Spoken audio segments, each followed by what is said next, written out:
Nasagip ang mahigit 60 babae, kabilang ang ilang menor de edad na biktima umano ng human trafficking. Ang mga biktima na nirecruit umano para mag-abroad, kaawa-awa ang sitwasyon ng datnan ng mga kinauukulan. Nakatutok si Chino Gaston. Kasong illegal recruitment, swindling at paglabag sa anti-human trafficking law ang ihaharap ng Philippine National Police laban sa Happy World Human Resource Agency matapos masagip na mga operatiba ng CIDG ang 62 babae kasama ang 10 menor de edad sa Pasay City kagabi. Parang sardinas na nagsisiksikan sa 4 na kwarto at isang sala ang mga biktima ng pasukin ng mga taga-Anti-Transnational Crime Unit ang bahay. Ayon sa mga pulis, karamihan sa mga babae ay mula North Cotabato at Maguindanao. Bukod sa siksikan, mabaho ang lugar at iisang banyo lang ang nakita naming gumagana.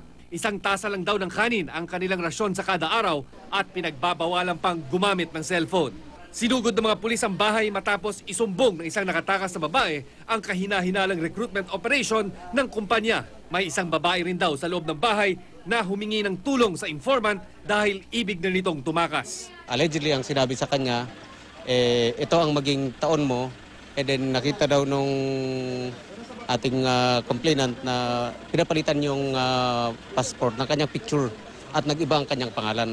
So doon na siya nagduda. Dagdag ng mga pulis, kung maanumalya ang pagproseso ng mga dokumento ng mga na-recruit, maaaring wala talagang employer na naghihintay sa ibang bansa at mapunta lang sa kamay ng mga sindikato ang mga babae.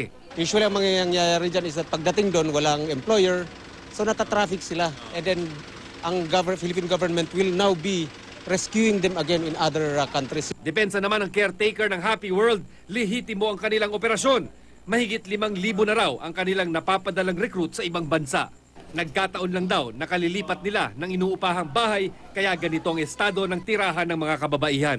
As far as I know, we don't have any violation or whatsoever or complaint from any applicant.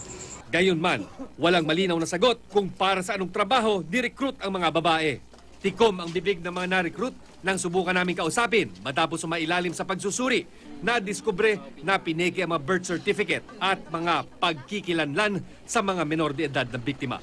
Chino Gaston, Nakatutok, 24 Oras.